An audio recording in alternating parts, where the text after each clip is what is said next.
Voy, ana bolalarni cho'kib ketishadi hozir.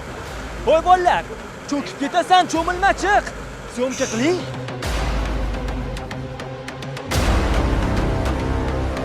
Samarqandda xuddi shu kabi ko'rinishda taqiqlangan joylarda cho'milayotgan fuqarolar bo'yicha reyd tadbirlari o'tkazildi. Mana cho'milib chiqding birga. Ishda odam cho'kib ketadi, bilasizlar. Bu narsaga chiqqandan keyin birinchidan jilet bo'lish kerak. Bilasizlar? Yo'q, kiyib olish kerak-da. Qayiq sizgimi aka? Necha kishi mumkin o'zi bu qayiqda mindirish?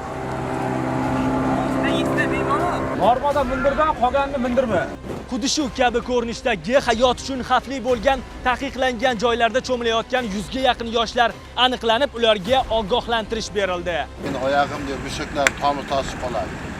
Tomir tosh qaydan keladi? Qizib kelasan, tomirni ichida qon zing'illab aylanayotadi, to'g'rimi?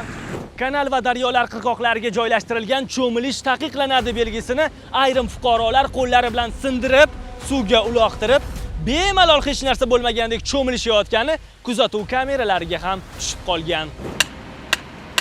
Suvda cho'kish bilan bog'liq ba'zi hodisalarni oldini olish maqsadida kuchaytirilgan tartibda reyd tadbirlarini o'tkazib bormoqda. Suvda cho'kish bilan bog'liq ba'zi hodisalarni oldini olish, shuningdek, cho'milish davomida cho'milish me'yor qoidalariga amal qilishi, belgilanmagan joylarda cho'milmasliklarini, cho'milish davomida spirtli ichimliklar iste'mol qilmagan holatda cho'milishlarini tushuntirib o'tilmoqda. Statistik ma'lumotlarga qaraganda Toshkent shahrida 40 ga yaqin fuqarolar suvda cho'kib ketib vafot etishgan. Hurmatli fuqarolar, agar o'z hayotingiz sizga qadrli bo'lsa, iltimos qilamiz. Mana bu kabi cho'milish taqiqlangan hududlarda zinhor cho'milmang.